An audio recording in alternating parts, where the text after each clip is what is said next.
Οι Μύριοι είχαν αφήσει πίσω τους τις πεδιάδες της Μεσοποταμίας. Μπροστά τους υψωνόταν ένα τείχος από βράχια, ομίχλη και χιονισμένες κορυφές, τα βουνά των Καρδούχων. Ένας λαός άγριος, πολεμικός, αδάμαστος. Ούτε οι Πέρσες δεν τολμούσαν να μπουν εκεί, χωρίς χιλιάδες στρατό. Η φήμη τους έλεγε ότι κανείς δεν μπορεί να περάσει χωρίς να πληρώσει βαρύ φόρο αίματος. Οι Μύριοι το ήξεραν, μα δεν υπήρχε άλλος δρόμος. Ο χειμώνας είχε πέσει βαρύς και οι αναπνοές των ανδρών γινόταν σύννεφα μέσα στη νύχτα και τα χιόνια έτριζαν κάτω από τα σανδάλια που δεν είχαν φτιαχτεί για αυτά τα ύψη.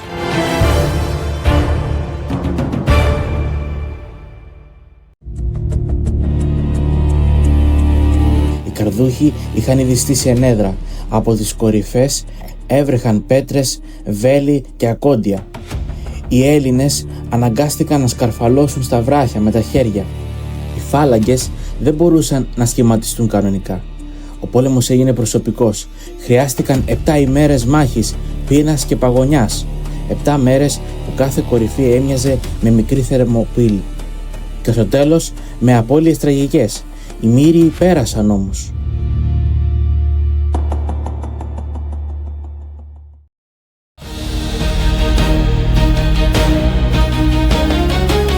Πέρα από τα βουνά των Καρδούχων απλωνόταν μια χώρα ακόμα πιο έρημη, η γη των Ματιενών. 13.000 πάνωπλοι ξένοι έμπαιναν σε μια ξένη χώρα. Όμως το δύσκολο ταξίδι τους δεν είχε τελειώσει. Οι Έλληνες έπρεπε να περάσουν την ψηλότερη κορφή του όρους Χιαρός, ένα πέρασμα που ο Ξενοφών περιγράφει σαν χείλος μεταξύ δύο κόσμων. Το χιόνι έφτανε ως τις γάμπες των στρατιωτών. Κάποιοι πάγωναν τη νύχτα. Άλλοι έχασαν και τα δάχτυλα των ποδιών τους. Και τότε παρουσιάστηκε ο μεγαλύτερος εχθρός, ο άνεμος. Ένας άνεμος όπου έπεφτε από τις κορυφές αλεπίδα. Οι άντρες έπρεπε να κυκλώσουν φωτιές με τα σώματά τους για να σωθούν. Ο Ξενοφών διέταξε να ανοίγουν λάκκους στο χιόνι για να κοιμούνται μέσα σαν στις φωλιές. Η επιβίωση εδώ δεν ήταν θέμα δώρατος, ήταν θέμα αντοχής και θέλησης και ενός στρατεύματος που είχε μάθει πια να λειτουργεί σαν ένας άνθρωπος.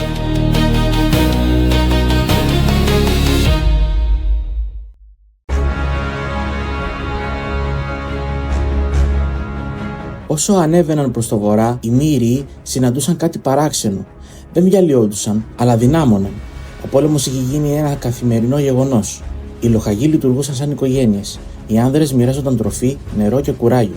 Ο Ξενοφών περιγράφει πως κάποια στιγμή, καθώς ο στρατός κυλούσε σε μια πλαγιά, οι άνδρες άρχισαν να τραγουδούν πεάνες. Δεν τραγουδούσαν από χαρά, τραγουδούσαν για να θυμηθούν ποιοι είναι. Και τότε έγινε η πρώτη οργανωμένη αντεπίθεση απέναντι σε ορεινούς λαούς που τους παρενοχλούσαν συνέχεια.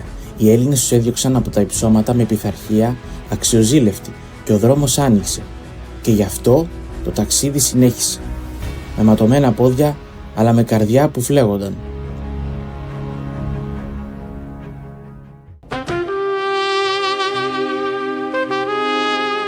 Οι Μύριοι έφτασαν στη χώρα των Χαλίβων, λαός σκληρός, γνωστός για τη μεταλλεία Σιδήρου. Εδώ ο πόλεμος ξέσπασε ξανά. Οχυρά στα βράχια, βέλη που έπεφταν σαν βροχή, στενά φαράγγια που άνοιγαν σε κοιλάδες γεμάτες κινδύνους. Μετά από τους Χάλιβες ήρθαν οι Μοσυνίκοι, λαός με παράξενη γλώσσα και ακόμα πιο παράξενες συνήθειες. Οι Μύριοι τους νίκησαν, αλλά με κόπ, με αντάλλαγμα τροφή και ησυχία για λίγες μέρες. Και τότε, καθώς ο στρατός ανέβαινε άλλο ένα βουνό, κουρασμένοι και εξαντλημένοι, ακούστηκε μια κραυγή από τα εμπρός τμήματα. «Θάλατα, θάλατα!»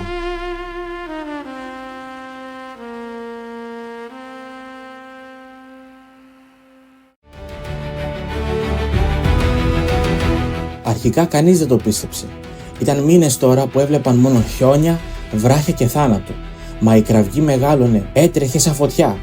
«Θάλατα, θάλατα, η θάλασσα!» Οι άνδρες χύθηκαν από την κορυφή και κάτω μακριά, η θάλασσα που οδηγούσε πίσω στην Ελλάδα, στα σπίτια τους, στην πατρίδα.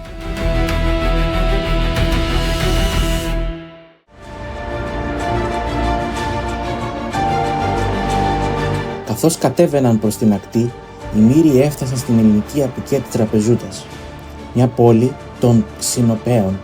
Εκεί για πρώτη φορά, μετά από μήνες, έφαγαν ψωμί χωρίς φόβο. Είδαν τα ελληνικά γράμματα στα ιερά. Μύριζαν λιβάνι και άκουσαν προσευχές στους θεούς. Η πόλη γιόρτασε την άφιξή τους. Οι Μύριοι προσέφεραν θυσίες στους θεούς και πίστεψαν πως η περιπέτεια έχει τελειώσει, αλλά δεν είχε. Για να γυρίσουν στην Ελλάδα έπρεπε να περάσουν από νέους εχθρούς, να αντιμετωπίσουν προδοσίες, πολιτικές πιέσεις και την ίδια τη φύση που έστεκε απέναντί τους.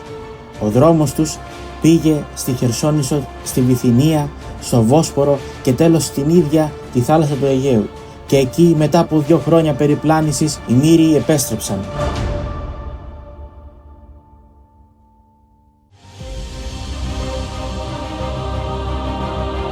Η ιστορία των Μυρίων δεν ήταν απλώς μια ιστορία επιβίωσης. Ήταν η απόδειξη ότι η πειθαρχία, η ενότητα και η ηγεσία μπορούν να νικήσουν αυτοκρατορίες ολόκληρες. Ο Ξινοφών, που ξεκίνησε ως απλός εθελοντής, έγινε ο άνθρωπος που έγραψε την ιστορία με τα ίδια του τα μάτια. Η ανάβαση του έγινε βιβλίο που θα διάβαζε αργότερα ο ίδιος ο Αλέξανδρος και που θα έδειχνε σε ολόκληρο τον ελληνικό κόσμο ότι η Ανατολή μπορεί όχι μόνο να πολεμηθεί, αλλά και να κατακτηθεί. Η πορεία των Μυρίων ήταν ο σπιθήρας που άναψε τη μεγαλύτερη εκστρατεία της αρχαιότητας. Και η φωνή «Θάλατα, θάλατα» αντυχεί ακόμα, σαν η κραυγή ανθρώπων που γύρισαν από τα όρια του αδυνάτου.